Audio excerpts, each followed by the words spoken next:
Welcome back to another comic breakdown on the channel, and today we're looking at Uncanny X-Men 170, which depicts a battle between Storm and Callisto. We'll be going through the drop details, the comic's importance, my prediction, and last but not least, my plan. So moving on, these are the different variant covers that we'll be getting on this drop.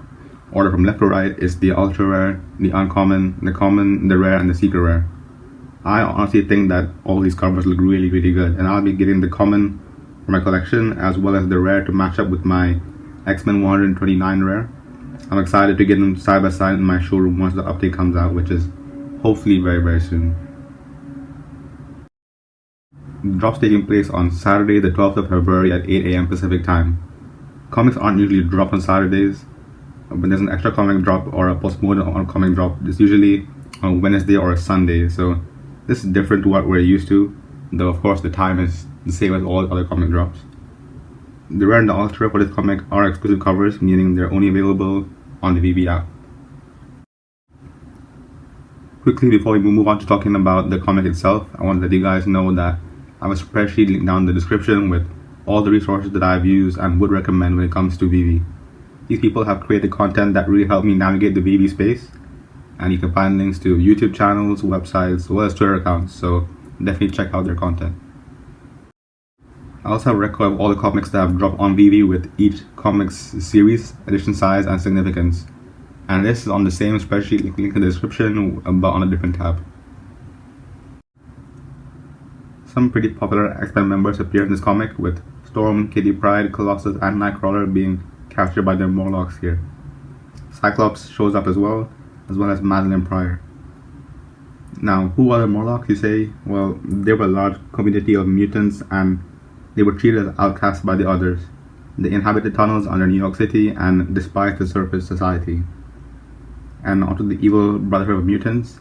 They're a team of mutants, including big names like Magneto, Scarlet Witch, and Quicksilver, amongst those listed on the screen right now, who believe that mutants should be a superior race than humans. They don't play a significant part in this comic, though, and they appear shortly at the end. Now, there isn't any first appearances of our characters in this comic or key events happening. So the storyline, without revealing the storyline of the comic, in case you want to read it, I'll just quickly set up what the comic's about without revealing any spoilers. So at the start of the comic, we get a sequence about Scott Summers, aka Cyclops, on a date with Madeline Pryor, who is a clone of Jean Grey, who is an ex-girlfriend. This is just the beginning of a long relationship and the focus of many future plots. The main plot, however, in this comic includes the members of the X-Men being captured by the Morlocks and held hostage. After some negotiations, it's agreed that Storm, the leader of the X-Men, faces up against Callisto in order to win her team's freedom.